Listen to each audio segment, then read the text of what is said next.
autre grand classique des sujets de Terminal S, les exercices de probabilité. Au bac, la seule chose qui peut vous être demandée concernant une loi normale ou une loi binomiale, c'est de faire des calculs avec la calculette. En effet, le programme ne donne aucune formule permettant à l'étudiant de calculer à la main. Retenez bien les instructions qui vont suivre, elles pourront vous permettre de gagner de précieux points le jour de l'examen ou le jour de vos devoirs surveillés. Commençons par la loi normale. Une loi normale est définie par deux paramètres, mu et sigma, qui correspondent pour mu à la valeur moyenne et pour sigma à l'écart type. Quand on cherche à calculer une probabilité, on cherche en réalité à calculer l'aire sous la courbe, généralement entre moins l'infini et la valeur qui nous intéresse. Comment fait-on cela avec la calculette? Prenons par exemple une loi normale avec mu égale 3 et sigma égale 0,5. Première chose que l'on peut se demander, à quoi ressemblerait la fameuse courbe? Pour la tracer, on réutilise l'option tracé que nous avons vue précédemment. On clique donc sur f de x, sauf que cette fois-ci, à la place de rentrer une équation comme nous l'avons fait précédemment, nous allons rentrer une fonction pré-rentrée dans la calculette. Pour cela, on clique sur seconde, var, et on choisit la première, f normale, et on rentre entre les parenthèses x qui correspond à notre variable, virgule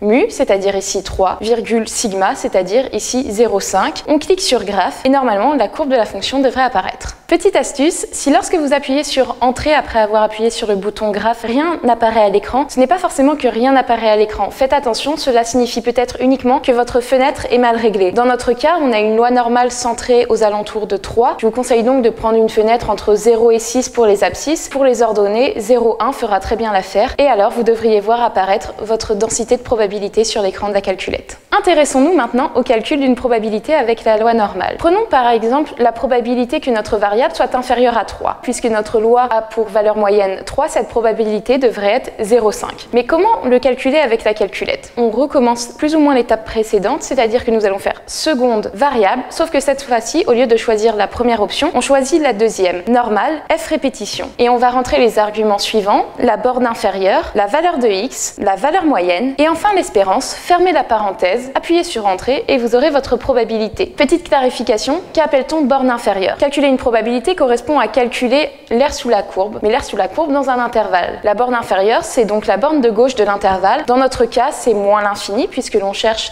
la probabilité que x soit inférieur à 3. On cherche donc à calculer l'aire sur la courbe entre moins l'infini et 3. On va donc faire seconde variable et rentrer. Moins l'infini qui n'est pas une valeur, on va donc mettre par exemple 1 exposant moins 99, la valeur de x, 3, la valeur moyenne, 3, puis l'écart type, sigma, 0,5. Fermez la parenthèse, appuyez sur entrée et la probabilité apparaîtra à l'écran. On s'aperçoit que l'on obtient bien 0,5.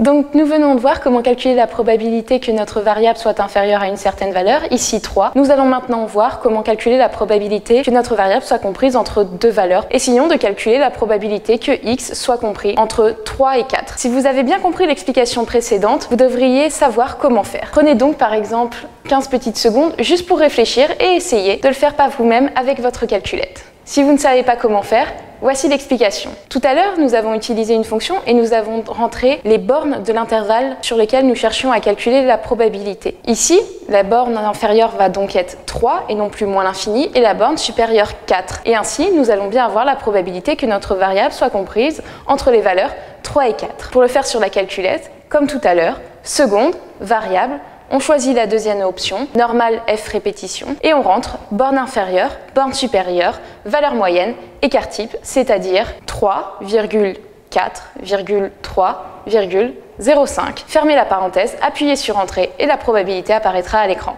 Maintenant que nous avons calculé la probabilité que notre variable se trouve dans un intervalle, entre 3 et 4 par exemple, on peut se tourner vers les questions du type quelle est la valeur de x telle que la probabilité que x soit inférieure à cette valeur soit égale par exemple à 0,95. Comment calculer cela sur la calculette? On va faire comme précédemment, seconde variable, mais cette fois-ci on va choisir la troisième option, c'est-à-dire frac normal. Et on va rentrer les paramètres dans cet ordre, l'aire sous la courbe souhaitée, c'est-à-dire ici 0,95, virgule la valeur moyenne, c'est-à-dire 3, virgule l'écart type, c'est-à-dire 0,5, fermez la parenthèse, entrée, et la valeur souhaitée apparaîtra à l'écran. Petite astuce, imaginons que l'on vous demande maintenant de calculer la probabilité que x soit plus grand que 3. Voilà comment faire. Nous avons utilisé précédemment la fonction normale f répétition où nous devions rentrer les bornes de l'intervalle dans lequel nous souhaitions que notre variable se trouve. Si on cherche la probabilité que x soit plus grand que 3, l'intervalle est donc cette fois-ci en borne inférieure 3 et en borne supérieure l'infini. Néanmoins, Comme dans les cas précédents, on ne peut pas rentrer l'infini, mettez donc un nombre suffisamment grand.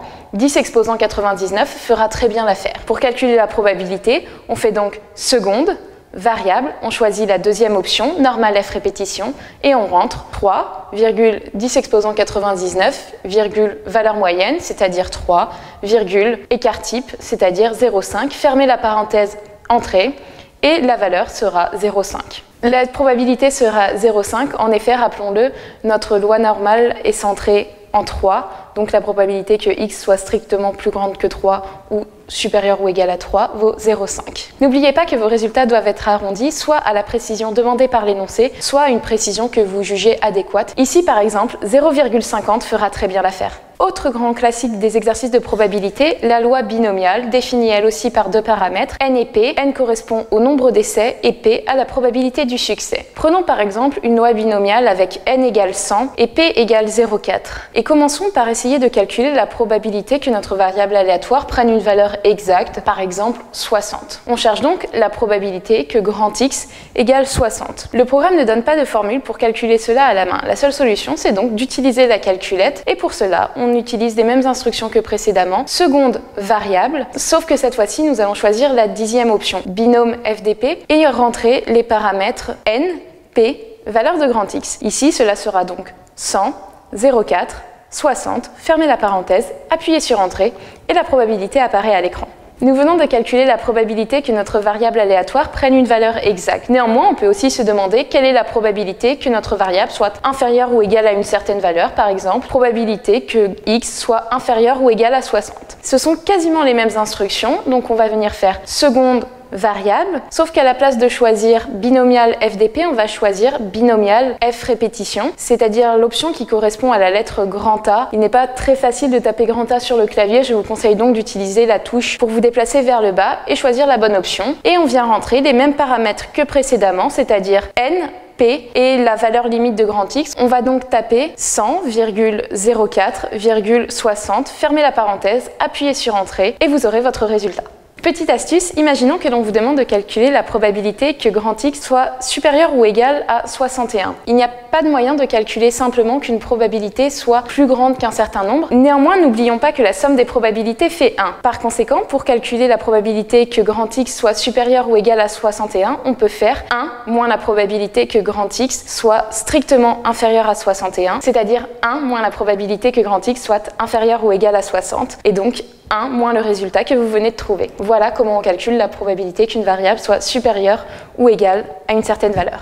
Enfin, dernier type de calcul qui peut vous être demandé, calculer la probabilité que notre variable soit comprise dans un certain intervalle. Par exemple, quelle est la probabilité que grand X soit strictement dans l'intervalle 20-25, c'est-à-dire que les valeurs 20 et 25 sont exclues. Cela revient à calculer la probabilité que grand X soit supérieur ou égal à 21 et inférieur ou égal à 24, et cela revient à faire la différence entre les deux probabilités, c'est-à-dire probabilité que grand X inférieur ou égal à 24, moins probabilité que grand X inférieur ou égal à 21. Pour calculer ces probabilités, il suffit de répéter les étapes précédentes, puis de faire la soustraction des deux résultats. Vous savez maintenant parfaitement utiliser votre calculette. N'hésitez pas à compléter cela avec les ressources disponibles sur notre site majorbac.com.